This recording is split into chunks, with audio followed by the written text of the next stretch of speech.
let's get started. Okay, you're good. Good morning and welcome to the last of the summer meetings. Here we are. I can't believe it's the end of August already. Missed you all in July, but I heard that we got a lot better weather today than you did then. It was pretty hot from what I hear, and I thank Mary Jane for kindly running that meeting so well. I heard all about it and was very pleased.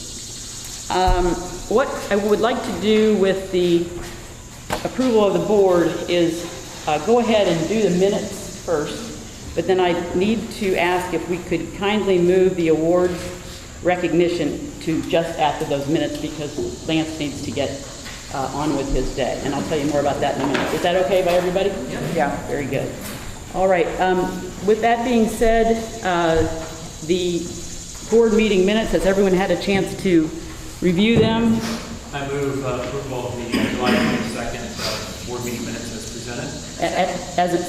It's been moved and seconded that we approve those as presented. Les, you and I cannot vote on this because we were not here. All those in favor of that approval, please say aye. Aye. Any opposed? Very good. Okay. Lance, would you be more comfortable sitting there with your young man, or would you like to come forward?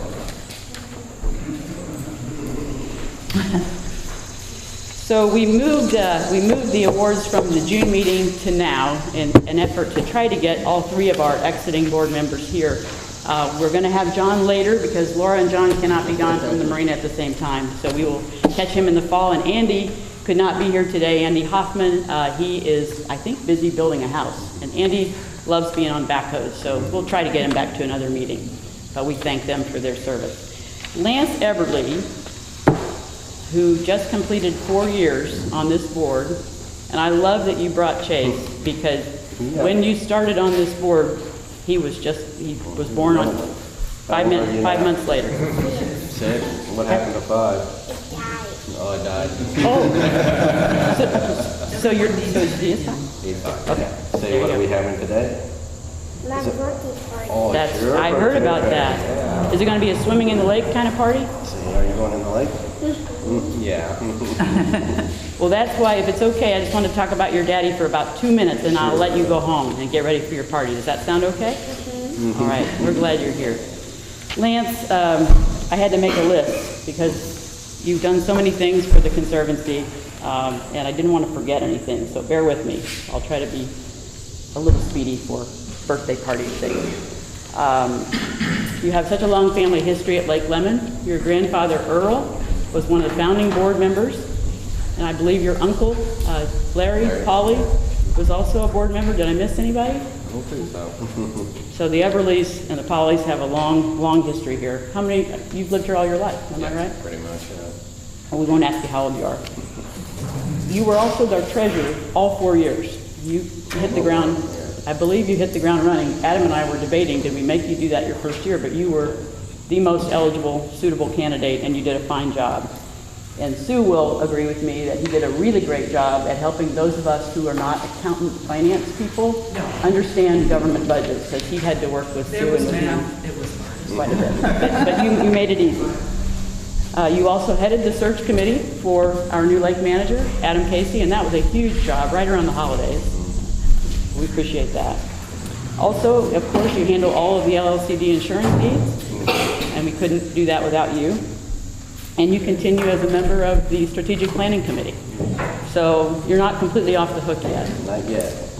I would be remiss if I didn't mention your demeanor, because I never ever heard you raise your voice. You're always respectful. Even when we don't agree, I could always talk to you, and I think everybody else felt the same way. So with that, I just want to thank you so much for all that you did for Lake Lemon, and what you did to continue to do.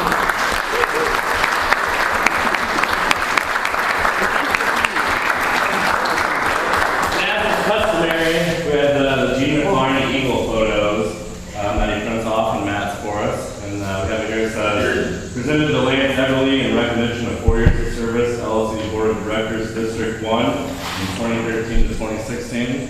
And I'd like to thank Lance too, coming on as the manager. Had barely any stake in the budgeting and finance process beforehand, so I haven't been in the first 3 years here.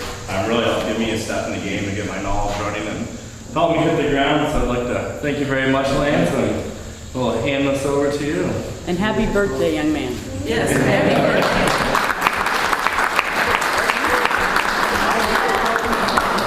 Birthday party? It's my birthday party? Oh, yeah.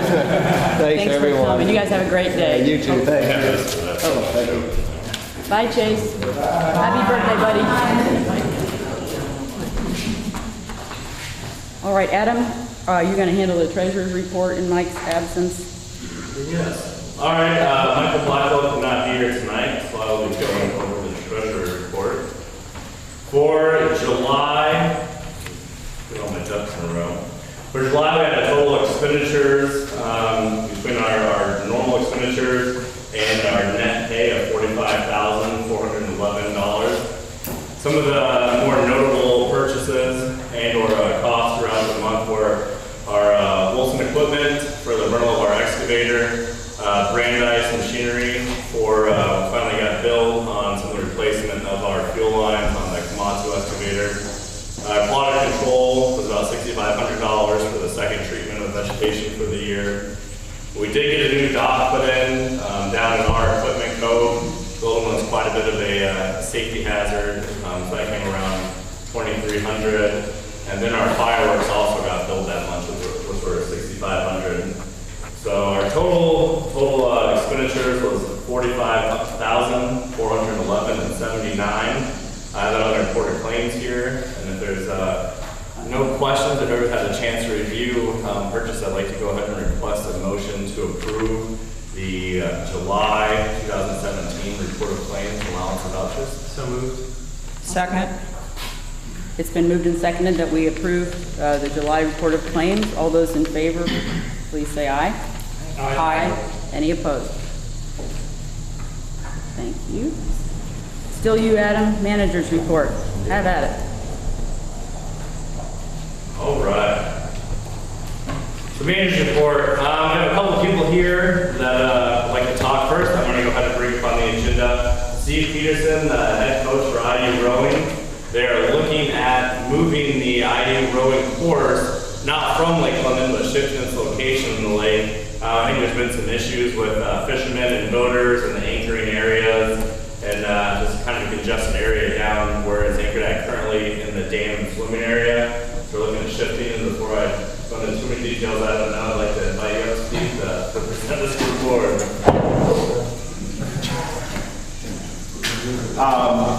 Well, first off, thanks, because I only have the information from this whole place to help explain some ideas that we're looking at.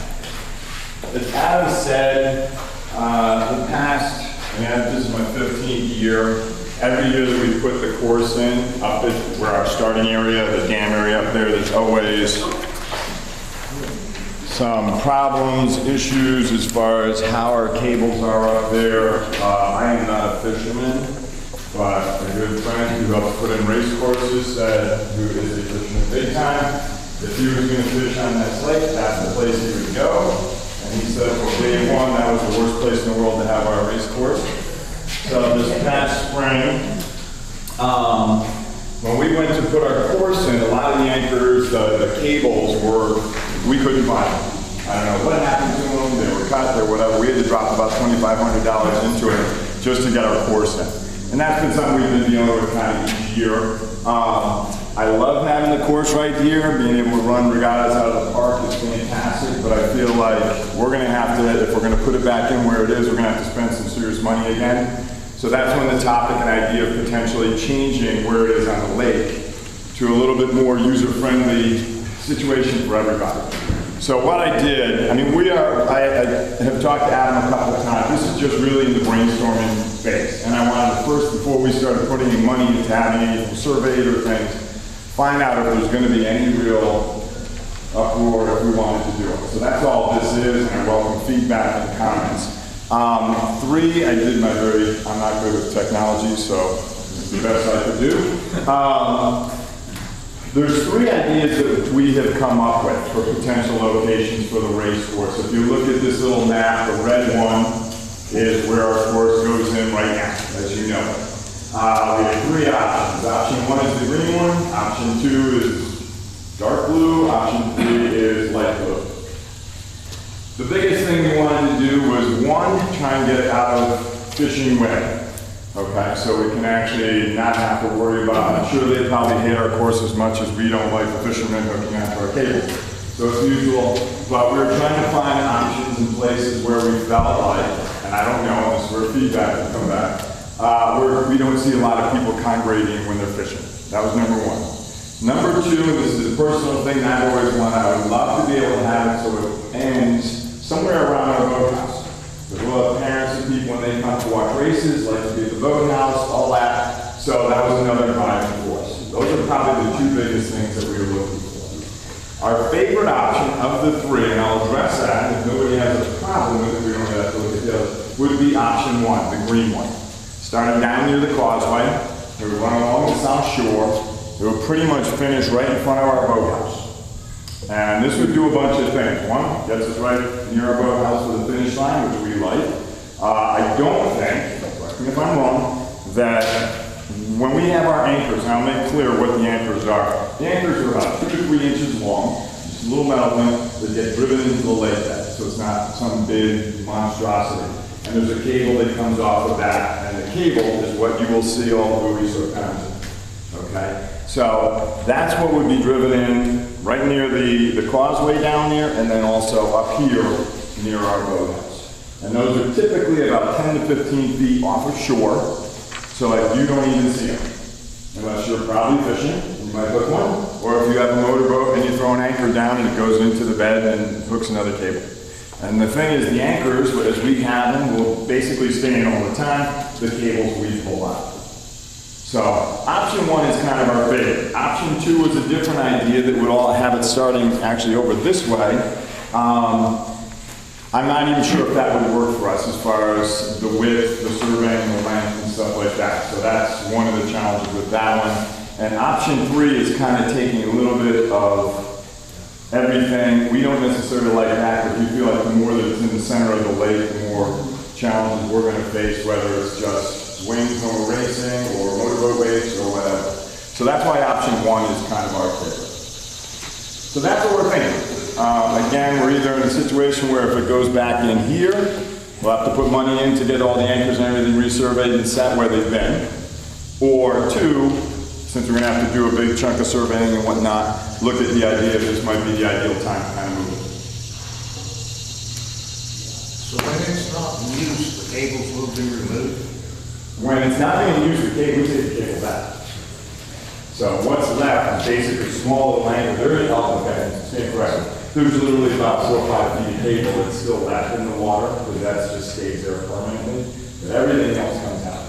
And are we talking that it's there for the whole season? You're not taking We wouldn't change anything as far as what we normally do. We put it in mid-March, and then we take it out beginning of May, just like we do with this one here. So I'm not looking to change that at all. Okay. When do you take it out? What's that? I couldn't hear you. When do you take them out? Beginning of May. We always have we have a regatta, Dale England Cup, that's, I think this coming year it's supposed to be April 29th or 30th, I don't know what the dates. But that's not been your regular practice down here, though. The problem with taking out, we try and take out the beginning of May, I will say that. The problem that we face sometimes though is literally if it's windy or choppy or things like that, we can't be taking out at that point. So we're always looking at that first weekend of May of trying to get it out. The stuff up at the starting line, anchors that we keep, those stay in all the time. And that's what we keep losing. And it's not fishermen, it is anchors on boats. If you have an anchor that hooks that, and that boat floats in wind, it pulls that up. And I know because I pulled in a couple of years ago, and just an IO, and there was a man and 2 kids, and he started screaming because my motor hooked that cable, it was that high. And I'm pulling in. Right. Oh, I agree. I mean, that's part of our problem, why we want to get away from that starting. Okay. The anchor lines, which end up staying in permanently, we would normally sink to the bottom of the lake.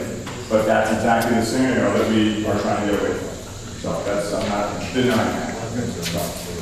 I think Option two, I live there, and it's a really good fishing spot. Is it? Okay. I mean, I'm not a fisherman. No, and I don't fish there. I Okay. don't fish. I'm just telling you, those guys troll. Those guys troll around our dock. Okay. And a lot, and I'm just saying, you know, That's just, This- I would love for you to be there. The ideas came from just our general observations as rowing coaches, where we see people. We always see people out near the starting area. We have You probably always. Guys, can we hold the side chatter a little bit, please? Could we hold the side chatter just a little bit so we can keep on track? Thanks. Sorry, go ahead. You're probably always going to get some complaints from fishermen because they work the entire shore length. Right, they do. Right. I guess I'm still having a little trouble understanding the actual structure. First of all, how long is It's the course? about a mile and a quarter, 2,000 meters. Okay, and so you say, and I've seen the markers, so how do you get those in there and get them to stay so straight? What happens is there's an anchor that's driven into the lake bed at one end, another at the other end. Like it must be a big anchor. No. I mean, literally the anchors are about 3 inches long. I could have brought one. And they're driven into the lake bed, 3 or 4 feet down. How do you do that? They have those posts, and the guy who comes and does it has big posts, and it just goes down. So it's not an anchor in the traditional sense. Okay. What you do have, though, is there will be a cable that come out of the lake bed, because the cable is attached to that anchor that goes down into the So it's lake. just laying there. Yeah. When the course is not in, it just lays on the floor, on the bottom of the lake. That's what people have hooked onto, and I know for a fact when they have boats up there with the anchors, that happens. And that's one of our problems that we see up there. So we have those anchors at both ends, and then we have a spool.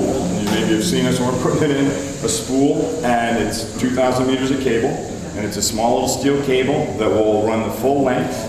And all those buoys that you see that go in, they're on about a 5-foot long, we call it a leader, fishing line. And so basically what keeps when the course is in, what keeps the cable off the bottom is the buoys in the leader. So it just floats about 5 feet below the surface of the water. And then when we take the course out, we spool that whole thing up.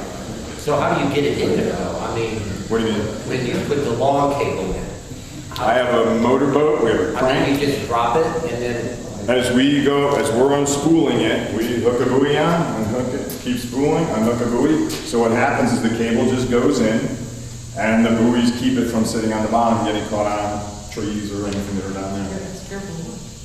and so how many anchors are altogether? 6? So So you it would be 3 at each end, because we have 3 lines that we typically Oh, I place. see. Okay. And how much depth do you need for, not? 5 feet is really what we need. That's like our key thing. I mean, because it can get, option one it could be a little shallow there. Well, that's, again, I would have to have someone kind of look at this a little more seriously. I just wanted to kind of get feedback. Are people going to sit here and scream and yell, or is this something we should pursue? I would love to, just so I could watch you guys. I would like to, because then we'd still get your revenue for our special events. That one I can't answer. Frank, do you have a question? With your option one layout, will that be an interference with the yacht club? And I presume the schedule's your early spring where they're more starting May and then going through summer? I don't know what their schedule is. I would not anticipate it. Again, I mean, I can confirm with the yacht club. I think there's somebody here. Is there somebody here? No. I mean, you're moving it, so that's a different user of our lake, so as long as we're identifying that. Right, that's a good point. 5 feet is about keeled up. Right. So we probably have to ask them if that wasn't effective when they start theirs. I know they do have some fall regattas, but they do have some spring. When do you actually need we could definitely entertain the idea of moving the course around. When do you need to have an actual, option we prefer so you can start hiring the surveyors and stuff? Sooner the better. Sooner the better. All right. I mean, we don't put this in until March. So, I mean, that's why we're trying to do this well in front so we can get feedback if there's concerns or problems, and then we'll have it surveyed to make sure we can do it, and then go from there. All right. Well, it seems, Steve, that, we all got to share the lake, so we want to be good to you, and I know you are trying hard to not mess up the fishermen, but it sounds like there are other reasons that they get torn up. So Sure. let's see if we can look at this a little further, and we certainly appreciate your points, and if we can get any more information for you on, I guess I would look at your preferred option, 1, and first. Sure. But if it's going to yield nothing better than what's going on the other end, then I think it's a lot of work. So Right. I'm not quite sure how to proceed other than to kind of ponder it and see if we can get some more info and find out about the yacht club. Does that make sense? Whether or not that course was in with the race buoys in the springtime, it doesn't affect any of your guys'. They generally come out in May. And we do start sailing at the end of April, every Sunday and Wednesday. Our regattas are June and September and August. Okay, so that one can work. Just like a little small little In last April? couple weeks. Yeah, beginning of May? Can I just make a suggestion? Any way you can put the race schedule on the Lake London website? Because we love, we really love to watch those races. And I'm a Purdue grad and I come out and cheer for I can help.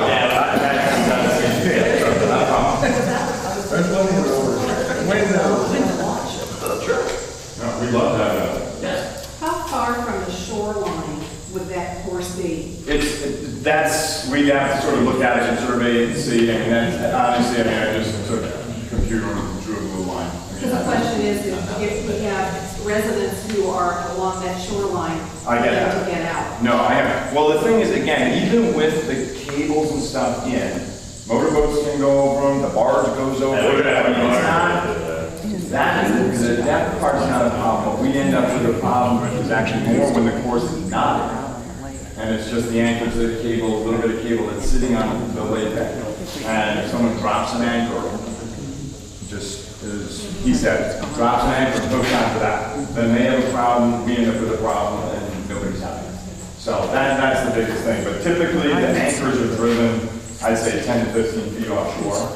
So it's not like somebody's going to be walking along the shore with some cable. So it's off the shore a little bit. Is there any consideration of keeping the current location and just moving it east by maybe 500 meters? That would get it out of that. We haven't, to be blunt. Okay. I mean, we could look at that too. The challenge that we run into with that, though, is we still have to anchor it at that end someplace. And the further we come this way, I still have to be able, or the guy who does this has to be able to get to the lake bottom. That's the deeper the water, the harder it is. It's really the real challenge. It starts in the deepest part of the lake. Well, where the anchors are literally like 5 feet off, 10 feet off shore. So it's not that. It's only a couple feet deep. So, like this, the one thing, and this is the other thing he hated, was the fact that the finish line ends up in the center of the lake down there. And I don't even know how they anchored that the first go around. And he's not convinced that that hasn't somehow moved or that as we've surveyed it. So. Steve, thanks. We want to work with you, so let's keep this conversation going. And I think, we'll definitely talk it through and be back in touch. Thank you. Thank you.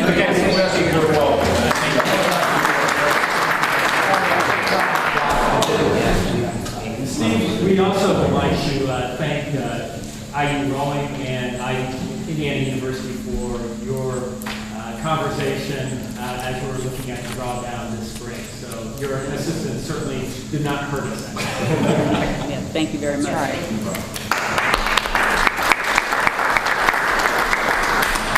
All right, I'm going to shift things around just a little bit because we do have another guest speaker that came up from Louisville. I'd like to bring up Quincy Souter. Sorry, Quincy is with Wilson Equipment Rental. That is who we rent our small excavator from, the Cadence excavator. He's going to be talking about purchasing options and leasing the purchase options moving forward. My name is Quincy Souter. I'm with Wilson Equipment with a Case Construction dealer. And we have an 18,000-pound excavator out on rent to you all right now. It's used mainly for dredging. It's on the small barge. On the small barge. So I was just going to come up and present some options that if you all are looking to purchase that, some good options to help out. Because right now we basically got that thing retrofitted to fit perfectly on that barge.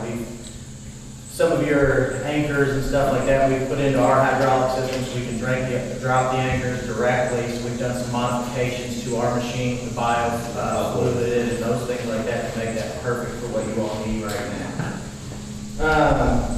Basically, the total purchase price is on your all's list there, and you've applied the paid rental billings to that purchase price. From both years? From this year? Last year was different. I'm sorry, yeah, I'm sorry.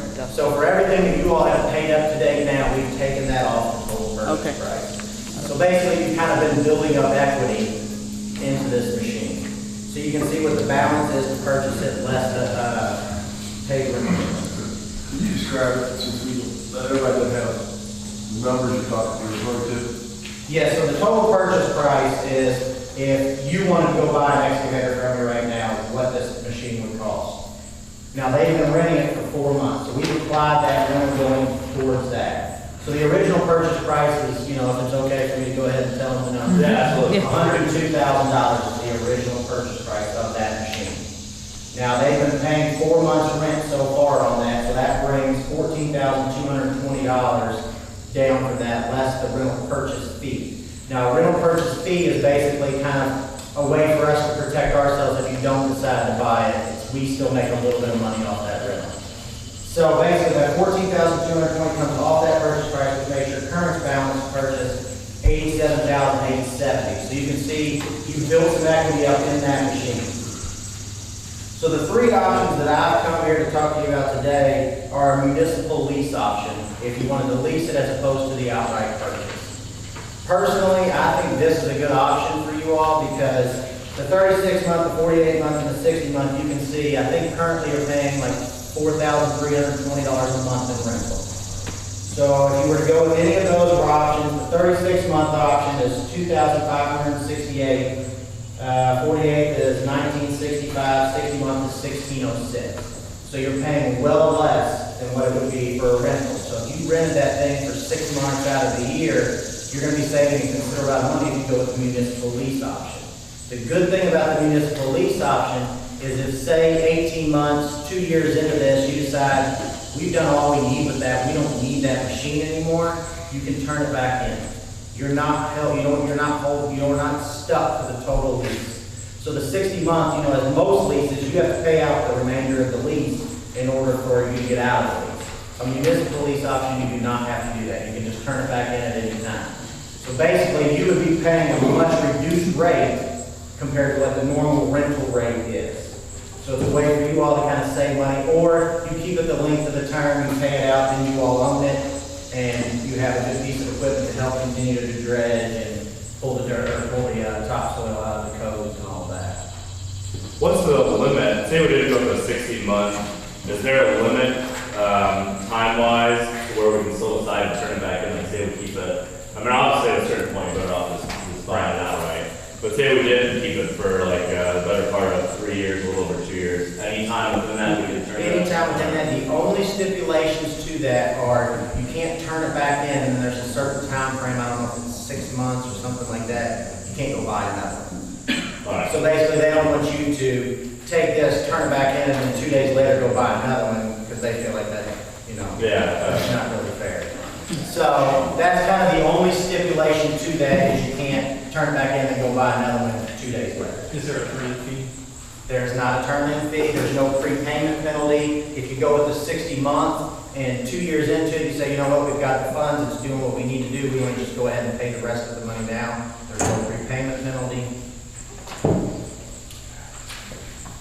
So when we first rented this thing, was this option available? We had talked briefly about it, and Adam and I kind of pitched it around, but we just went ahead and I talked with the owners of the company, and you all have this thing out on 4 months, and they said, we'll apply it. Normally, you've got to sign like a rental purchase agreement, which basically you're guaranteeing a rent, which kind of gives them a little bit of security, like what we know we're going to get 4 months out of it. Because basically, if we do the rental purchase option, we're taking it out of our fleet, meaning nobody else can touch it, nobody else can sell it, nobody can do anything like that. But I've talked with the owners of the company, and they're fine with applying that rent towards it, where normally we'd have to have a signed agreement up front, but we didn't do that to begin with. The lease doesn't include, you don't pay sales tax on that. No. You all are tax exempt, so we've got that form on file, so you all are tax exempt. I know we just got this, so we don't need to make a decision today. I would suggest that we wait until we can talk with the treasurer, maybe the finance committee together real quick and talk about it, and then make a decision at the September meeting. But we will be utilizing this for, definitely for the life of that barge. And it's been a very good machine. The coupler that we have on it allows us to use the bucket around and dig both styles. We do actually own the bucket outright. It was cheaper to buy a custom bucket for it than to add the bucket onto the rental fee for approximately 6 months. So I think it is something that we should really consider moving forward. I mean, we'll probably still have the area that we're digging at now at least another full season.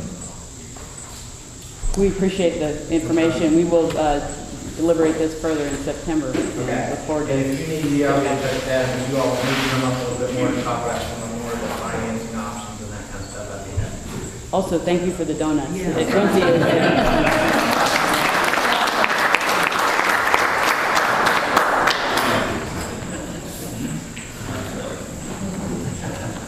All right, next up we have our barge operations update. It's actually been, small barges are doing really well in the channels. There's no way that we could have bought a larger barge. Now we're looking at a 50-foot barge. We are shore to shore, we're turning corners in that area. We are utilizing the large barge. We're holding about 20 to, depending on the type of material and whether how much it is or if it's pretty solid once we're down near the base material. Hold about 25 cubic yards on the barge. So depending on the material that we're digging in, it generally takes 3 to 4 loads from the small barge to fill up the big barge. So we actually park the large barge outside. We go in, fill it up, unload them there. Then when we're done with the big barge, we take that back out. So it's a little bit slower than some other areas because we are only getting 1 large barge per day versus 2 to 3 that we get in other areas. But so far we've taken out 4,500 for the year. 400 was idle in the beginning. I mentioned these last time, 1,400 cubic yards is around Little Africa. We've taken out 2,700 cubic yards out of the channels, meaning from the entrance, the internal channels, took that left and then going down to, I believe, I always call it Walker Lane, is that correct? Into Walker Lane. And we are making pretty good progress in Walker Lane. We're essentially digging a wall right now. We're getting to the point where their water depth is almost negative. It's the soil coming out, so we're essentially digging a close to 5-foot wall moving in. So it's distance-wise, it doesn't seem as big, but actually with the channels down there they are in that barge, it seems like you get each day that we go, it seems like you get quite a bit just because you are taking so much area in there. It's been handling pretty good. We have gone through a couple of props, which is to be expected in such a small area, so we have some of those backups on hand so we can just change those out the days that we break them. We've been utilizing for the past couple months some of our new crew. Ed has been the primary operator out there. I've been greatly impressed by him. We got pretty good reviews from all the people down that have interacted with him, and it's going to be hard workers and doing really good. We will be pulling the barge with the drawdown with that eastern bay in order to get our barges in place before we're down, so we don't get stuck out in the lake, and so we can get off the machines the week of the 28th. So we'll be bringing the cranes in. In spite of the coordination, we only have 1 ramp that we have to use, so we need to bring the small barge in, unhook that one so we can get the ramp in an area where the big barge can pick it up, bring it back over. So we'll be starting that week to get the cranes out. So the cranes will either be here at the end of the week, being the 28th, or the beginning of the week of Labor Day. So essentially got about another week of digging there. If we do end up purchasing the excavator, one of the options is, assuming they get this work done in 3 weeks on the railroad tracks, and this gets back to normal pool, we may be able to get back out if we have the excavator here on site. So that's a potential in the fall. Last year the winter was so mild, we probably dug up clear through November. So it's just an option moving forward, if we do have the excavator on site. How are we doing on passing trot, Adam? I'm assuming we're about half, a little more than half full for the year.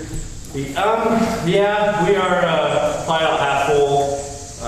We will have to move quite a bit of dirt around next spring. So far we haven't started to dump off the site. It's kind of hard to gauge the site. First, when we don't try to dump on the ground, this year it was so wet in the springtime, we had to start using the ramp right off the bat. So the way we kind of gauge it is, by the time you're dumping off the end of the ramp, once you can't dump anymore, you're probably a little over halfway full when we start utilizing the sides. And we're getting to the point where the ramp is nearing plenty of dumping room. One of the options that I'm hoping will pan out is I've been in conversations, quite a few conversations with Bloomington Parks and Rec Department. I actually just a couple weeks ago dropped off our soil testing results that we had a few years back. And they're looking at getting 60 to 80,000 cubic yards for the new switchyard park that they're building on the kind of the south side of Bloomington. So they're looking at getting some soil to cover up the railroad tracks. There's so many contaminants over the years that they're looking to cover that up, and they'll probably get some more topsoil for planting on that. So I've been in discussions with them, and they are looking to move in early springtime. So I'll keep trying to hope them, and I'm not going to try to sell it or anything. I'd rather just get rid of that. And one of the things that they come up with shipping costs. So I was getting closer to that, and maybe we even. Hopefully we can just say free soil, here you go, you guys pay shipping costs, even if we had to pay like a cost share small, that'd be very beneficial to get that type of yardage out of our site. So I'll keep working with them, and we'll see how that pans out in the springtime. And really that's kind of where we're at for the park operations for the year. I know it's a little bit lower yardage. We still do have about a month left to work. After this week will be just under 200 hours left, so about a month, which we're getting cut short, so we can't come back this fall. We can utilize some of those hours. Adam, that's one of the best barge reports I've heard in 8 years. I mean, I got it. Just as a clarity statement, Adam, is not correct. Where we are doing sediment removal, it's to a point to where either those property owners either do not have lake access or they barely have lake access because of the depth of the sediment. Well, we're at now, they do not have lake access. You could mow the channel, and I think they do on occasion. I mean, there is no lake access right there now. So our dredging program has now achieved that level. Yes. We're now able to get into these areas that are. Yeah, previously we could not at all get in there utilizing the old equipment, so that's been very, very handy. So Adam, what is the capacity of the Possum Trot disposal site? Last year we fit 11,000. I think the most we ever put in a year is 12,000, right around there, cubic yards. As we can't get rid of dirt, that slowly diminishes over time. I don't think right now we probably don't have any problem. Last year we fit 11,400 in. And move dirt, so it's just, we need to start getting rid of dirt. Or Well, yeah, so I'm thinking. I mean, you said they want 60 to 80,000. Yeah, I mean that should help a lot. Oh, that would buy us a half decade worth of time at that disposal site. Yeah. That'd be Whatever you got a from. huge step. Yeah, is there a way we can market to them? Yeah, no, we've been in conversations, and they're really interested because they need the soil, and they want to get it for cheap. There's some other sites out there looking at which are pretty far away, and they're also looking at the cost of trucking, so getting the material for free. And even if we had to help them come pick it up, I mean, I think it'd be very much come out ahead in the end. Yeah, absolutely. Okay. Because that side will be pretty critical as we move forward, especially as we look at any larger projects on the east end. Do what? Something on the lake. Yeah, exactly. So we can't really charge the city for clearing the soil. Moving on. All right. Got a question. It's my first year, so I apologize if these are pretty basic, but just in general, are we taking out more than what's coming in via the creek each year, or we? No, we are, the reports suggest on the low end around 15,000 cubic yards coming in per year, and we take out on average probably around 10,000 cubic yards. So we are losing the battle here, and that's why we are looking at changing up methodologies and utilizing some other large projects to try to manage that better. That's what we've been actually going through the strategic planning committee. So the goal would be at least to take out what's coming in and maybe more. Yeah, ultimately, yes. Yeah. All right, gonna go We'll on. speak to that a little bit more when we get to strategic planning. Next up, we have a fishery management survey, and I do have a contract here from Aquatic Control. This was budgeted for this year, $4,000 in the budget. The last one that we did was in 2009. This was when I first came on as a biologist. So essentially what this allows us to do is take a snapshot of our current fishery, population levels, the species levels for each different species, looking at their sizes, their weights on average, and what's here. And since we are a very popular fishing lake, and actually a majority of our non-resident passes ultimately come from fisheries, what this does is allows us to look at management strategies. So what they'll do is they go around the lake and they test out lots of different areas and habitat types around the lake, and they use electrofishing boats. So they actually go out, they use the electrofishing, they collect the fish, weigh and measure them, and chuck them back as quickly as they can to keep them alive. So it really gives a snapshot where we are. And then based on that snapshot, we compare it to our past levels to see if the fishing pressure that we're receiving is diminishing the population, creating smaller size bass on average, and show us also do a state averages around the state. And based on that, we can do management. Since we are not a DNR lake, we can really impose limits above and beyond the state limits. So say our bass populations, we have a ton of bass that are real small and not many that are reaching mature size at say 5+ pounds. Well, there's things you can do like introduce slot limits where you can't catch a bass of a certain size, or you can catch below that, or you can catch above that to allow the population to get a little bit more mature. Not that that's one of the issues, but those are the type of issues that we can find. And if it is in the budget, I would like to go ahead and suggest that we do that. That's one of our primary recreation stances. This is going to be based on, we need to get back to normal pool for this to happen this fall. I generally do it in late fall anyways. I believe the last time we did it was in late October, early November, when the lake's not being that utilized anyways. And this actually, we can pay in advance and get a small break. It's just $120 break out of 4,000, which isn't much. So I would suggest that we go the alternative route where we pay after we receive the report. That way, in case for some reason they cannot get the study done, well then we're not obligated to payment, and we're not paying in advance for something they can't accomplish this year. They understand that the issue that we're facing. Yes. So I would argue that we actually aren't eligible for the $120 savings because under state law, we're not allowed to pay for services until they're rendered. So that prepayment option really isn't an option under state law. So. All right. I have a question. When this survey was done, is there any viable information about the amount of gizzard shad and threadfin shad in the lake? Because as a fisherman, I understand these fish do overpopulate, and when they do that, it stunts the fish's growth. It does, and yeah, the reports that we get are pretty comprehensive, and it will show us every type of species that we have and population percentages. So if the gizzard shad are getting too high where they compete with juvenile bass and all that, we will be able to find that information out. So yes, they do give that. So I guess I would like to go ahead and propose to have a motion to accept this proposal in light of what I just learned from Michael. We will not be eligible. I move that we have this finished. All right. Second. Well, I'll have hand sign that. Madam Chairman, there's a motion. Please state the motion.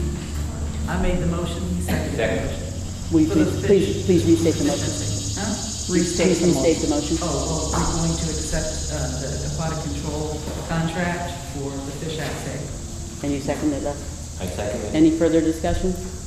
All those in favor of approving this contract, please say aye. Aye. Any opposed? Thank you for that. Right, motion carries. Lake drawdown update. The last board meeting, we did discuss that. We essentially have three options. We're going to try to work with the railroad, see if we can partner or cost share, hire a company ourselves, or ultimately comply with the drawdown. We have been in contact with the railroad. Ultimately, the railroad is not willing to deal with us because we are a leasee of the lake and not a leaseor. So all communication has been going through the city attorney, and without us able to work with the railroad and knowing the scope of work, what they need, what type of equipment they're getting in there, essentially any details, we're not able to hire a company ourselves. So we have told the city, and we have sent out letters and emails that we will be doing the drawdown. The gates will be opened on September 5th for a 2 foot from normal pool, not from current pool. We're currently about 5 inches below. So So about that time, we'll probably be about a half foot below normal pool, just from normal evaporation. So we'll be drawing down about another 1.5 feet. We do draw, without rain or input, approximately 2 inches per day. So to achieve that 1.5 feet, we'll be looking around 10 days, plus or minus. We have been trying to up the communication. Again, if you need help getting boats out, storage, I encourage you to act fast because it is going to be a pretty big load on the companies around here that provide those services. So that's where we're at on that. What about the wake? No wake? One of the discussions was before was no wake.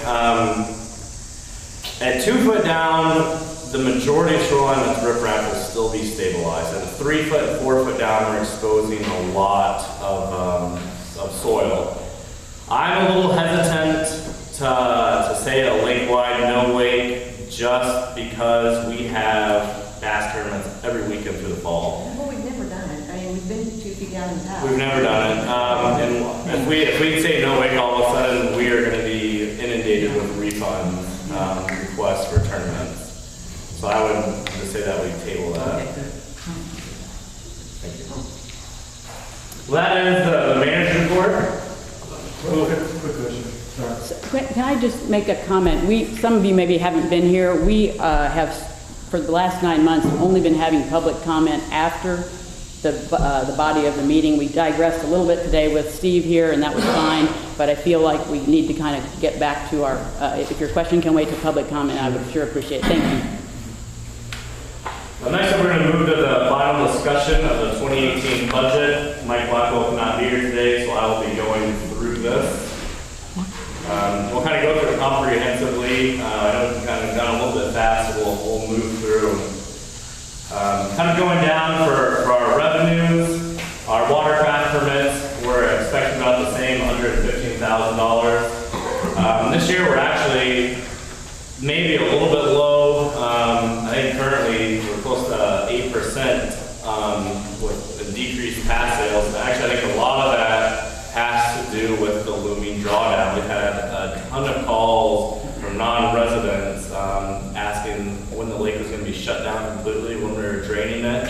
Plus, it was kind of a late season in the springtime when Monroe's flooded out, and when Monroe's flooded, a lot of people assume that we are. The launch fees, we're keeping, they're going to be at $22,000. Marina club fees, $9,000. Those fees will remain the same as their contracts. Wet slips, occupied wet slips that we charge. Sublease fees, $27,000. The number of subleases is pretty much set. Our Brown County taxes are going to remain the same. Well, Brown County and Monroe County, between the two, they combined for $250,000, approximately half of our budget for income. Interest is remaining the same, $1,200. Grants and donations, $7,000. Hopefully next year, as we're moving into 2019, we'll be able to up those grants and donations quite a bit. We're looking at some different grants and donations that we can utilize for major projects moving forward. So hopefully we see some changes in there. Park and lake reservations, $4,000. Park admission fees, $40,000. We're moving that up about $3,000. That's because our beach has been packed. We've just been considerably each year more and more people. A lot of that, again, is past years when Monroe's been flooded out and their beaches haven't even been open on Memorial Day. So a lot of them come out here and then they don't leave. It's a beautiful area. Why would you? So we have dredging riprap income. We did up that by $5,000 from $15,000 to $20,000. And it's more in line with what we've actually been achieving. We've got such a long list for dredging riprap, and it does not take that much longer to get jobs in to make it that difference. So we are budgeting more a little bit there to kind of offset our the revenue and just to get more jobs done. So Adam, well, that is one thing. I mean, should we up it even more? I mean, it sounds like you've got a long list. And the more we use that equipment, the better, more bang for our buck, because we're paying for it, and when it sits idle, that's not good. I mean, can we work another $10,000 worth, make it 30? We could if we were running 2 full crews. Next year, I'm assuming that we'll be still digging in the current area that we are. So both of the barges will be utilized for that project, which will kind of limit what we can do on the side. With springtime, we were working in Eidolon, which is kind of why the small barge sat idle for a little bit, because we're utilizing just the big barge for that. With both barges being in utilization, it would be a little bit difficult to up that even more. Moving forward though, I think ultimately it'd be nice to maybe have a primary second crew that is running nothing but private. Yeah. So is the limitation though just the lack of hours for the crew or lack of time? I mean, as of now, it would probably be, well, we haven't had a lack of hours in the past few years, but essentially the lack of time. So rainy in the springtime, by the time we get done with doing debris removal and the work that we have to do at the disposal site, we're pretty much into the end of the digging season. Ultimately, moving forward though, if we could budget more hours for those positions, then we could bring on 2 crews and pull a lot more revenue in from the private. I mean, that's what I'm thinking, up that and hire some more people, you know, to do it. I don't know. I mean, But you're saying Other thoughts? you need both barges right now. so- for now we need both barges. I mean, ultimately, I would say in 2019 that'd be easy to do. But if we're gonna be digging Chillicothe, we still have quite a bit of work to do down there, which will be the majority next season. We are gonna have to utilize both barges. But we could begin to work toward it. I think Like you're right. suggestion. Yeah, I think it's great. That makes perfect sense. Yeah, me too. And we can, depending too, when, if we have this excavator, we can get out a lot earlier, hopefully this year into the dredging season, moving forward, since we'll have this small excavator and all that.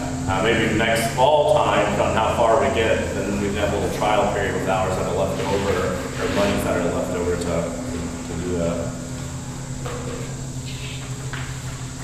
All right, into wages, district manager, that's just being moved from 51,000 to 52,000. Operations supervisor, which is going to remain at $41,000.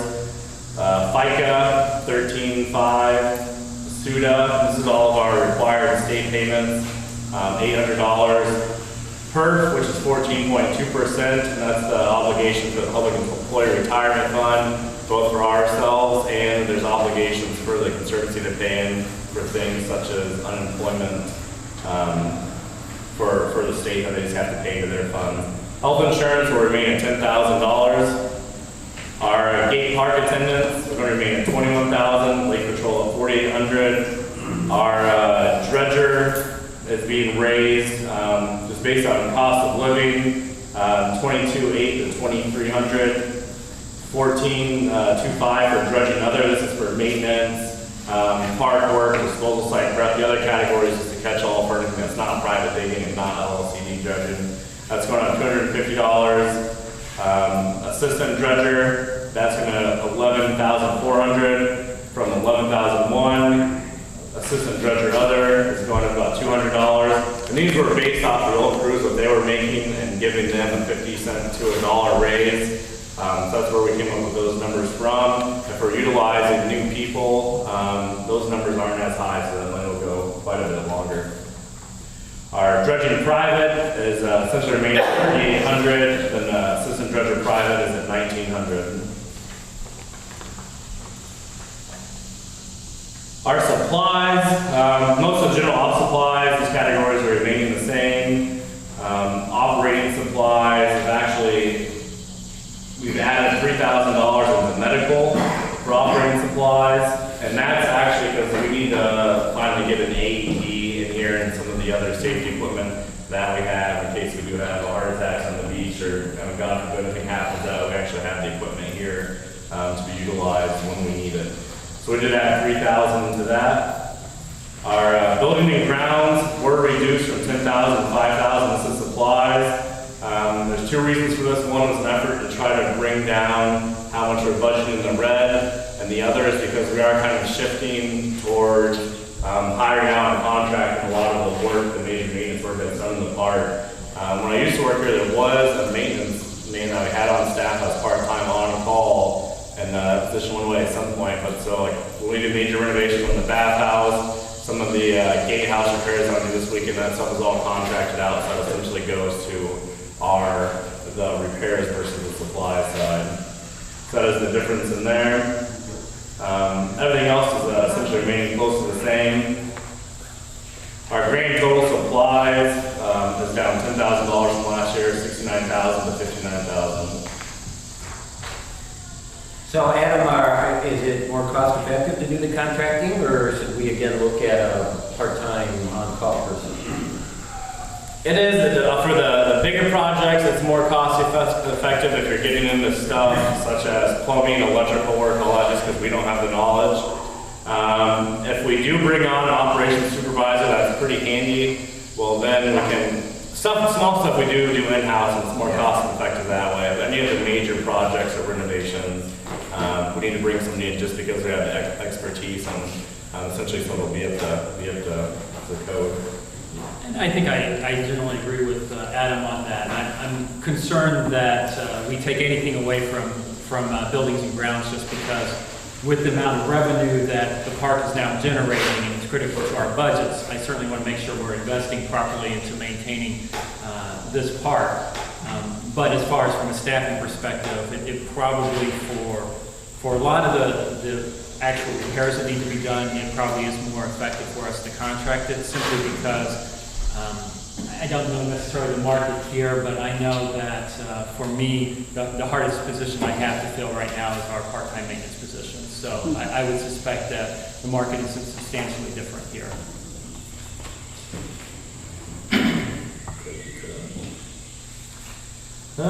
Moving forward, we have professional services. This is actually where the big increase came into the budget. We historically had about $4,000 in there for consulting fees for outside consultants.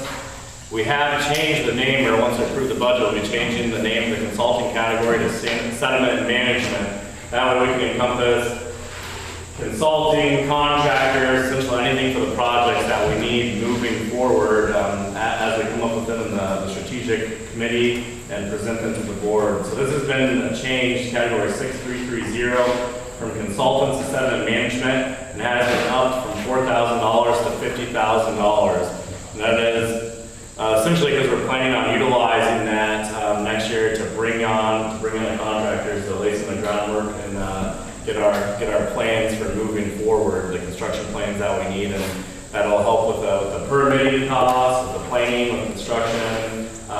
Some of those will help looking for grants, which a lot of the consultants will help do as they're coming up with these projects. So we have increased that by $50,000. So our professional services have gone from $29,900 to $70,900. Communication and transportation, this is our phone, internet, travel, hotels, meal subscription. That should remain the same, $3,700. Printing services, this is for newsletters, legal notices that we have to publish in the paper for special meetings and our meeting dates should remain the same at $1,500. Our insurance is moving from $4,300 to an increase of $2,000 and $4,500, or $45,000, sorry, $43,000, $45,000. And that's actually encompassing the extra stuff that we added in, such as our cybersecurity limits, increasing the limits for liability, and also just the cost of insurance never seems to go down. So that encompasses that. For utility services, this has remained exactly the same, $10,050.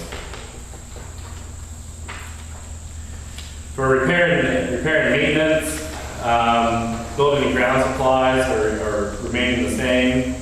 For maintenance, our boats, we're increasing that for $1,000, and that's actually because it's wintertime. I need to drop off that patrol boat somewhere and get it reupholstered and just get it a little stiffed up there. Yeah, I have found some companies out of Bend, Bloomington, so hopefully next year. And the motor's real good, the hull's real good, it just needs a little fine tuning and appearances.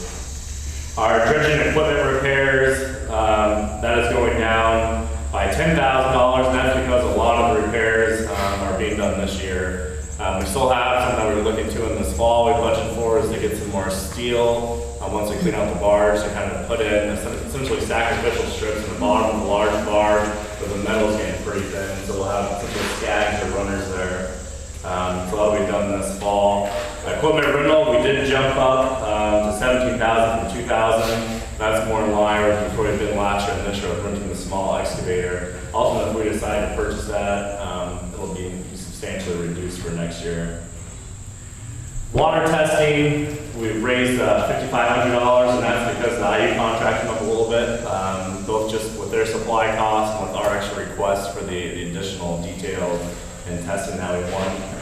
The lake vegetation treatment went back at $50,000. We did raise it down to $40,000 this year, and we spent that on our first treatment for milfoil. That was about $39,000. So we're bringing that back in line with the $50,000. Contingency fund, 6% marina sales, cumulative maintenance fund are all remaining the same at $5,000, $2,300, and $5,000 respectively. Dam and spillway repairs, we have $10,000 in there, and that's ultimately because we have some adjustments now that we actually need to get off of our last report, where we need to clear out some trees down there, and there's some cement work that needs to be done.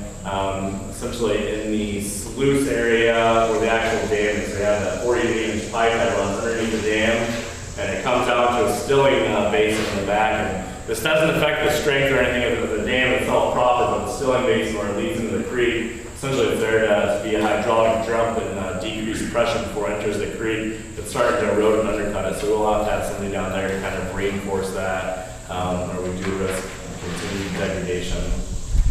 Disposal site prep, we brought down to $10,000. We did have it at $40,000 this year for the potential of developing Little Africa. That did not happen, as we found out that it is entirely a wetland area. So we brought in $10,000, which is more in line with what it has been in the past. With some of the funds there, should the deal with the city parks work be available to cover expenses?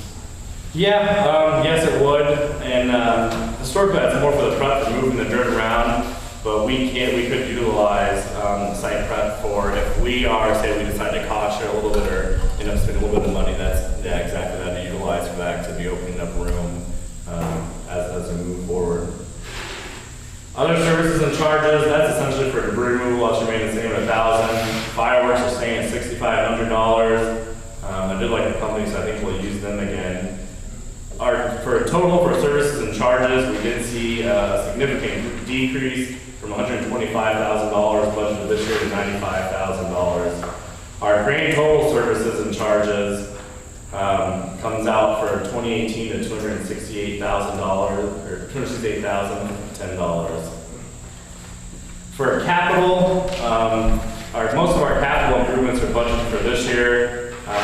Winter time, as we move into later in the season, we will be doing some substantial network upgrading in the office and the gatehouse and trying to get things on a better server and more cohesive to move forward and really get into 2018. And we have $9,000 budgeted for an excavator and buckets this year. Now we also did budget $9,000 in revenue for loan proceeds. We'll have to discuss this more when we make the decision for next month, but I really think if we do decide to purchase or do the lease program, we'll be able to do that outright this year without even having to take out a loan. Part of that is due to the decreased dredging season and some reduced staff costs this year. Our work boat, pontoon boat, we budgeted nothing for that. We do have $10,000 this year to replace it. I'm going to be looking at the fall. The motor is still running, just the boat is falling apart around the motor. So I'm assuming this fall will be quite a few boats going up for sale. Which if anybody has any recommendations that are looking out there, we're looking for something with like a center hull, no furniture, a nice outboard. Even if we can find a nice hull and put a good outboard on there, then we would be interested in that. So if anybody's got recommendations or see something out there, feel free to call the office. Our grand total capital expenditures, we have $0 for next year. We do not plan on purchasing any major equipment, trucks, for next year. That's all going to be done on this year's budget. Total expenditure budget dropped down just under $100,000, about $90,000 from $635,000 to $546,000. So for our summary for the year, we're looking at $497,000 in revenue. And that decrease of $90,000 was that $90,000 budgeted for potential loan proceeds this year. Our expenses, $546,000, and we're budgeting at a net of negative $48,410. Last year we were budgeted at negative $58,000, and we ended up coming out, I think, based on my head, it was over $60,000 in the black. So we've been doing very good. And really, we kind of budget in the black a little bit to maximize our potential expenditures, and that gives us a little bit of room if we're overspending categories to move some funds around at the end of the year. That is the budget overview. I'll open up for discussion with the board. One more question. Yeah. 6325, fish management survey, we just voted to do it, but it shows a 0. Should that be 4,000? That's on this year's budget. That'll be done this year. So that's under 2017. Oh, okay. So that budget will be this year, and then they only happen very intermittently. So even with the drawdown, you think they can still? I think we'll be able to get it done this year. I'm hoping we'll be back in a little pool. If not, they can start doing the work. They'll work with us. But yes, hopefully it'll be done this year. Good. Adam, that was very detailed. Thank you for taking that on. Mike was sorry he couldn't be here. I'm not sure if he had a family event or what, but you did a great job with that. Strategic Planning Committee update. Yes. On August 11th, the Strategic Planning Committee met and we introduced one new member to the committee. I had asked Ann Roboleski from District 7 to join the Strategic Planning Group. I think she's going to be a great asset to us because she's very organized and she's willing to work on some of the detail that I think may be eluding a few of us on the committee about, getting documents together and making more formal proposals about what we want to recommend to the board. So I think Ann's going to be a great addition.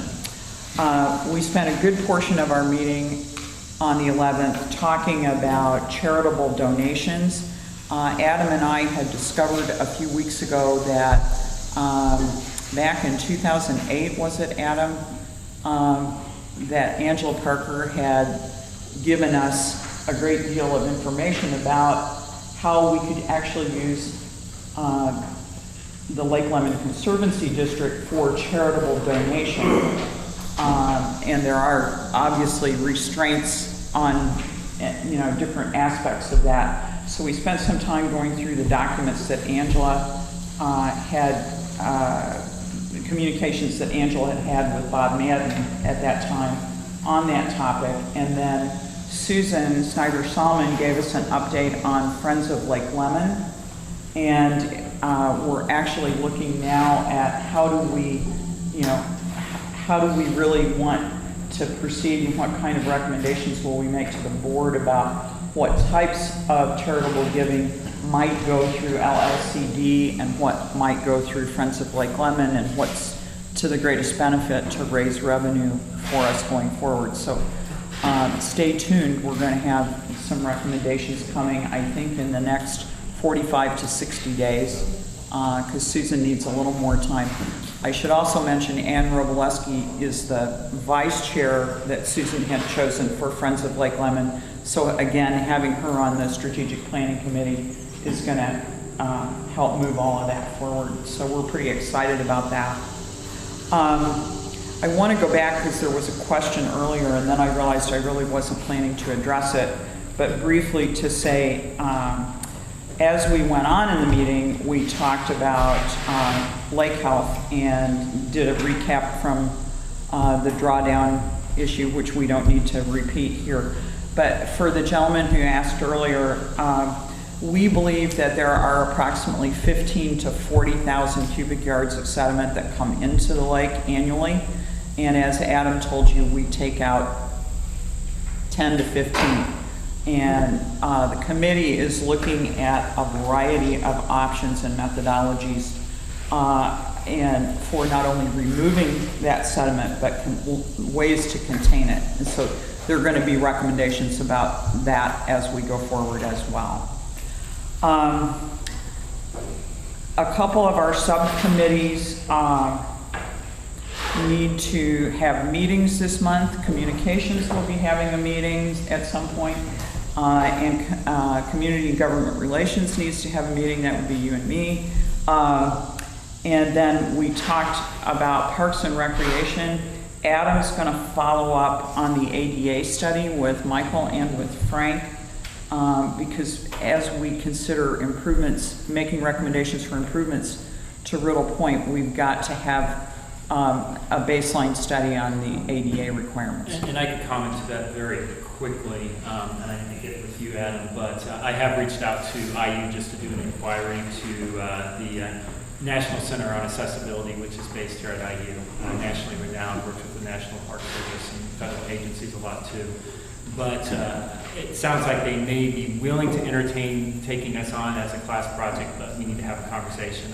That'd be terrific. I can't guarantee that, but they at least didn't say heck no. So Yeah, I like that. Okay. Charm, Michael. And whatever else however else we can help you. That'd We be also terrific. had Frank, who does security. Yeah. What does your company do? Fire. We're a fire protection engineering and building code consulting firm, so. They said they could maybe do a help with a we would- baseline. awesome. So we can assist and we can essentially be the mentor leader for the IU group to help them. But ultimately, it'll create a baseline survey report, identify whatever deficiencies or non-compliance issues that the Conservancy District has, and then we can create an action plan. The key to all of that is once you've identified a study and an action plan, it substantially reduces your liability. Doesn't mean you're non-compliant, it doesn't mean that you couldn't have an incident or litigation, but the fact that you're working towards resolution gets you to the point to where the courts are more lenient on punishment, essentially waives, in most cases, penalties, and just holds you to your action plan to resolve correction of your deficiencies. Absolutely. That's absolutely correct. And what ultimately becomes critical once we have a plan, we have to work the plan. Right. But it is a critical step, and it does help protect us and helps us do the right thing. Great.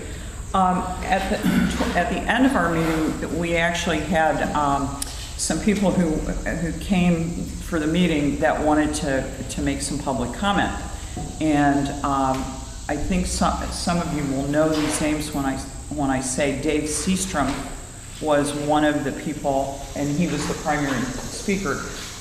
He is part of a group called the Indiana Forest Alliance, and that group is expressing a great deal of concern about clear-cutting logging that's going on and potentially dropping a lot more sediment into our lake and the streams that feed it.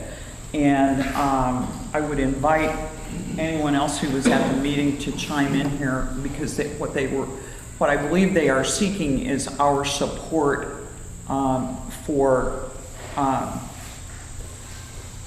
getting some responsible Yeah, I think they're just trying to rules up around communication essentially with the legislators, just to show the interest in some of the impacts that it could have. We did talk to them about coming to our September meeting, and we told them we'll give them a slot to come and present to the freeholders and the board. So we should be expecting a little bit more details and maybe kind of what they want us to help them with. As a government agency, we can't go do any lobbying, but we can always write a letter or something stating pass resolution, stating the benefit that the forest provides to us as a lake.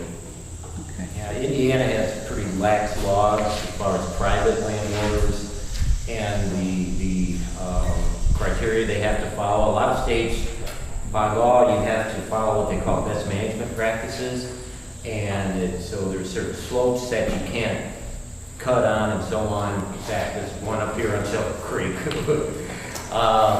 Pretty steep slopes that they did. They left a lot of slash. I mean, there's a lot of things there from just me driving by there. It doesn't look like a net best management practice, but they don't have to, by the way our state laws are. But other states do require that. So that's one of the challenges being faced. I think private landowners are one issue, but what Dave talked a great deal about is clear cutting in state forests. Yes, they're doing and that, he talked about Morgan Monroe in particularly, and that, basically, stop me if I'm wrong here, that he said that DNR got less money and the state kind of said, go be creative with how you can raise revenues. So they've invited these loggers to come, and the highest bidder gets to cut down our forests. So this all kind of sounds like a bad movie, doesn't it? Yeah.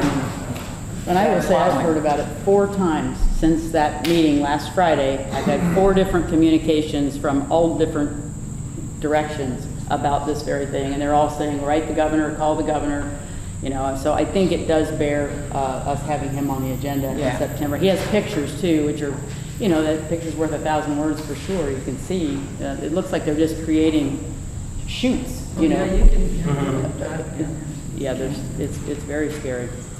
Okay, well, we'll have him in September. Okay, that concludes my report. By the way, the public, as you might have deduced, is welcome at those strategic planning committee meetings, and they happen, Mary Jane? Monthly on second Fridays. Like Well, sometimes it's the second Friday, sometimes it's the third, but they are, Adam gets a notice out in plenty of time. Our next one will be, yeah, I believe it's Friday the 13th of September. At 3:30 is when we meet. We pretty much keep till 90 minutes. No, it's September 15th. Oh, is it? Yeah. The 9th, the 16th? The 15th. At 3:30 They are at the office, At the the Lake Conservancy office. office. So it's, you know, we love for people to come. It's standing room only because it's not a real big space, but you're welcome to come. Thank And if we are going to have, Mary Jane, one suggestion for the committee to consider, since I don't always join, since we take a tag team with Les's availability, but as we work on the donation components of things and work with the Friends, one of the things we may want to consider as a goal of the strategic plan is that we formalize like a memorandum of understanding with the Friends group. So both groups, especially if leadership changes and board members change, that there's a basic understanding as to what each had committed to. Okay, that's great. Good idea. Thank you, Mary Jane. All right, this brings us to public comment. I would ask if you would like to make a comment or ask a question, you come to the center and tell us who you are and where you live, and be as brief as possible. We're about 11:20, so I'd love to be. I'll make this fast. When is the last day that you're scheduling to dredge? Do you have that? You said around the 28th? the week of the 28th, that entire week, we will be dredging. So up to the 1st? Yes. So that leaves us 10 working days, correct? Essentially, yeah. Okay. Do you anticipate finishing that dig? Because we've got about 170 feet left, and at 15 to 20 feet, It's going to be close. A lot of that, exactly what they would pull off is going to kind of depend on the schedule of the cranes and stuff we get them down here. So that week of the 28th, we'll be having the cranes down here. Okay, so towards the end of the week. So hopefully, like on the 1st or so, but a little bit of availability. We need to have everything in place before the week of the Memorial Day weekend. Labor Day. In place. So it could be, the 28th could be our last day of dredging, or the 1st? Yes. That week we'll be out. Okay. And the crew doing a great job. I mean, they really do. Did you find out the bucket size on that? That was a yard bucket. It is a yard bucket, okay. And then my question to you also was, is there a charge if we decided not to buy this to reverse back the things that we had put on it? So is that an additional charge if we decided not to? Yes, in that quote, there is it talks about go back to the regular hydraulics. There's a $2,000 charge for us to drain everything, our labor, our maintenance, and to refill that. So there is a $2,000 charge that Adam and I talked about originally when we first did it. But that's the only additional charge that you would incur if you just turned it back in and said, you know, we're going to keep renting or we don't need it right now. Okay. Last one is, if we do not complete that dig, do we have an extra curtain that we could put in so that that does not move where we have already dug? Yeah, actually we do. We have the one that we utilize prior to us finishing the item on at the disposal site. Because we have our system and that drainage coming in to stop it, but if we don't remove everything in the spring, I mean, it could just move in. So we would be interested in putting that curtain in. If you that one's at the disposal site right now, we'd be more than happy to if the system presents Thank you. Yes, sir. My name is Johnny Ross, and we're on Big Bass Lane. I had a question about buoys, and just if we need a buoy where we live. There's a buoy out here. If I get a picture, if you're not, Laura would know. And then one going to the marina, and nothing in between. And my kids swim out in front there. And if we could just get, I mean, if people were really paying attention, they could draw the imaginary line with a knot, and they're coming in there pretty quick. And we don't want people coming in to fish and whatever else, but if we could just get another buoy out there between the two, I think it'd be a lot safer. I'll go to Florida, show me where it's at, and we can do that. Okay, thank you. Thank you.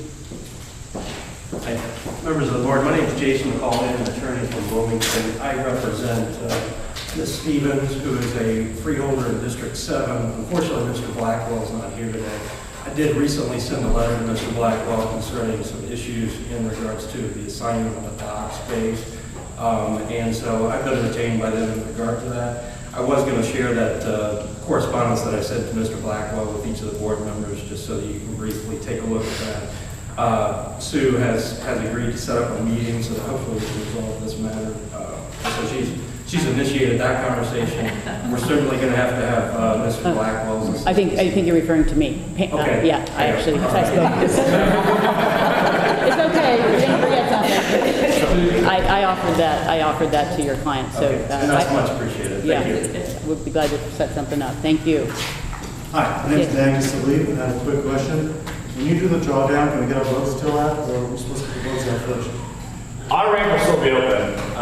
So I would suggest in your area that you have boats off of cliffs. I'm not sure the depth right there. That's going to have to be Where I'm at, it's very deep. It's very deep. It's very deep? All right. It's 9 feet. Our ramp will still be open. 2 feet down, our ramp will be completely usable, so you'll be able to. I'm right about the point where the red house is. All right, yeah. And second question, I know you're busy with the drawdown and all that stuff, but there's still debris around our house in that bay since the spring. It's never been cleared up. All right. Is that ever cleared up? I can get out there and look at it. It's that, Mary Jane's on it. It's all right. We'll take care of it. Which code is that? The code right there, right before the long causeway.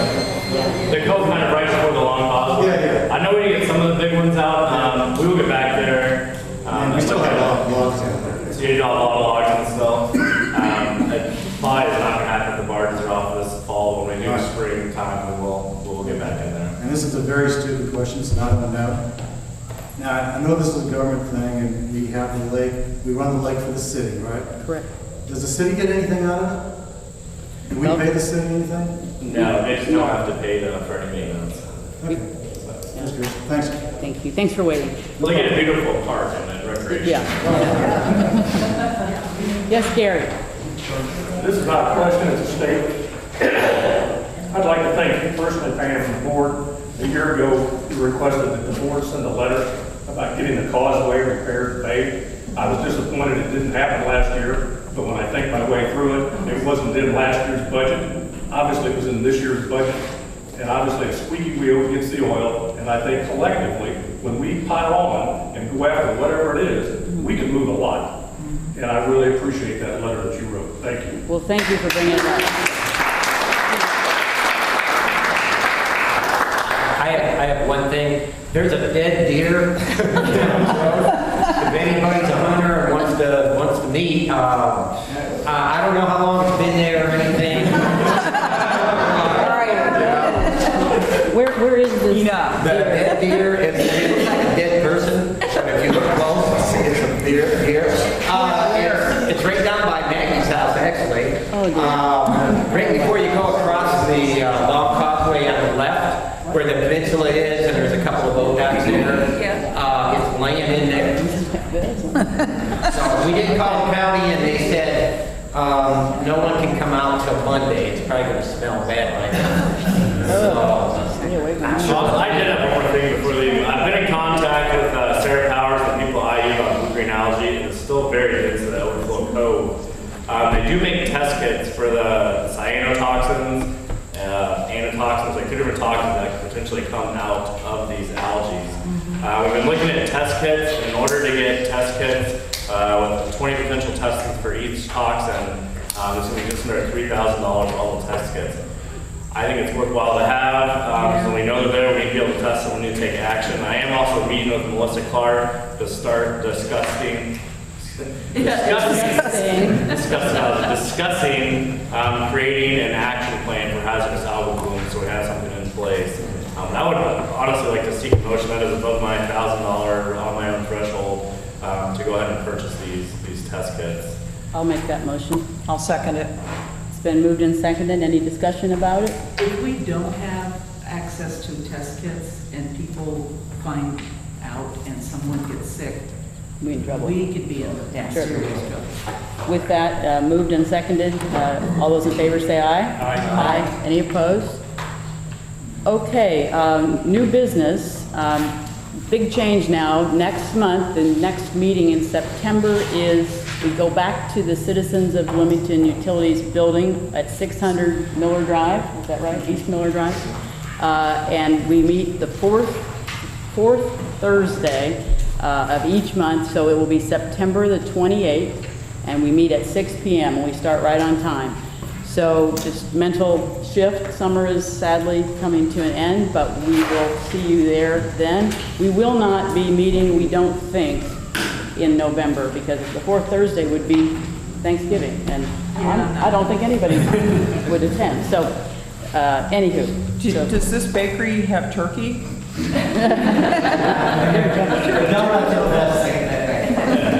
So, could I seek a motion to adjourn, please? So moved. Second? Second. Moved and seconded. All in favor, please say aye. Aye. Any opposed? Thanks for coming. Have a great day.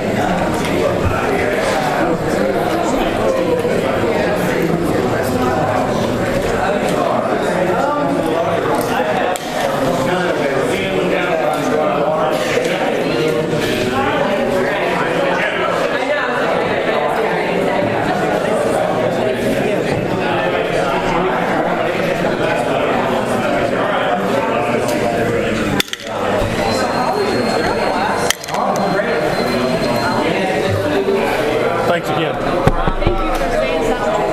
Thanks for noticing. You guys brought it up. I didn't even think about it. I drive across that thing. Right. That was the right thing. We just saw a lot of cars. I might like to come in a couple weeks and talk to you about my plan. Just given that you're vocal about things. I just could use some counsel. Would that be okay? I'm going to be moving down here in September. We're doing our kitchen in Zionsville. We bought a 1880 house. Yeah, kitchen. It has had some other things done to it. It's really cool. But we have 3 dogs and a cat.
going to work for us, but also not be in the way of what obviously is one of the most popular spots there. So I'll keep talking with Adam about it. It's not like a rush that has to happen like tomorrow or something. That's the idea. I still don't get this structure. Draw me a picture. I'm sorry. Here's what happens. It's real simple. Okay. So, and the funny thing is people look at it and it's like, really? Okay. How do you get those buoy lines in? Yeah, you've got to get Just take them out there and anchor them on each end. There you go. That's all we do. Now, the difference for us is the anchors, and there's going to be one at the end of each line. These anchors we don't take in and out. They're driven into the lake. Okay. Again, it is literally like 3 inches long, and the cable is hooked to that. It's driven down in. And so how long is the cable that's attached to it? So, I mean, we can make it how long we need it. We just have to be able to find it, which usually, I mean, the ones that we have, we call them leaders, are about 4 feet, 5 feet. And that'll just sit on the bottom. We have GPS marks where we know where those are. And you just fish them out? We hook it up, hook our cable on, and just like that, we run it along. Now, if I'm looking at, if this is the surface of the water, what happens is you got your buoys, and there's a 5 foot long, 4 or 5 foot, I would know them, I should know. This is fishing line, goes down to the cable and just hooks on, and the cable has little like clips that it hooks onto. And so this hangs down 5 feet below the surface of the water. It's held off the bottom by the buoys. And it's attached to the anchor then? This gets attached in here, at each end. At each end. Okay, so it's not actually, do you have to stretch it or anything like that? Or we call them rope blocks. They're a thing, once it's hooked up, it's pretty accurate as far as that, but the rope block, it just hooks into it, and we snug it down a little bit, but it's to get a little bit of slack out, but it's not. So then at the end of the season, this everything up above? Everything here disappears. The thing that's left are those. And that's what we have up there that we keep losing. So this cable's gone as well? This cable comes out. We got all that spooled in the boathouse, So when the guy was talking about hitting it with his motor, I mean, you must have had it set up. Well, what he said was when it was out of, what happened was, it was up at the, my guess, it was, he caught one of these anchors, there was a motorboat, the guy said he caught somehow one of these anchors. Now, my guess, and I've seen somebody do this, they were through their anchoring, a clawfoot one, pulled it up, hooked it, pulled it up. Now somebody else hooked it. Yes. So that's where, as much as we can get away from wherever there's going to be a lot of people motorboating or anchoring, I should say, is the key thing. The fishing is not a problem. Where we run into problems with fishing, or I mean, we don't run into problems the fishermen do, if the course is in, and we try and talk to anybody that's fishing and let them know. Like, look, if you go down and you hook something, you lift it up, it's just the cable, you can unhook it pretty easily. But it is what it is. It's just, we sat down, as a coaching staff, we just sat down and we're like, okay, what are different ideas that we could do? So there was not a whole heck of a lot of thought other than 5 coaches sitting down. And hey, it's very preliminary brainstorming. This option here, the green one by keeping it to one side of the lake, I think is a little more user-friendly for everybody involved. Obviously, the people along the shore, if they don't like it, then we got the problem. How far away from the shore do you think you would be there? Well, again, it'll be 3 cables when the course is fully in. This nearest cable, a lot of it would be driven by the depth of the water. Okay. So, I mean... So you would move out, you're not like right... No. And I mean, the dock that's coming out, like with Bloomington Yacht Club, I mean, we're not going to be right on that. I appreciate they need to get out, and that would be something I can sit down and talk with them specifically and go, look. The other thing that we can do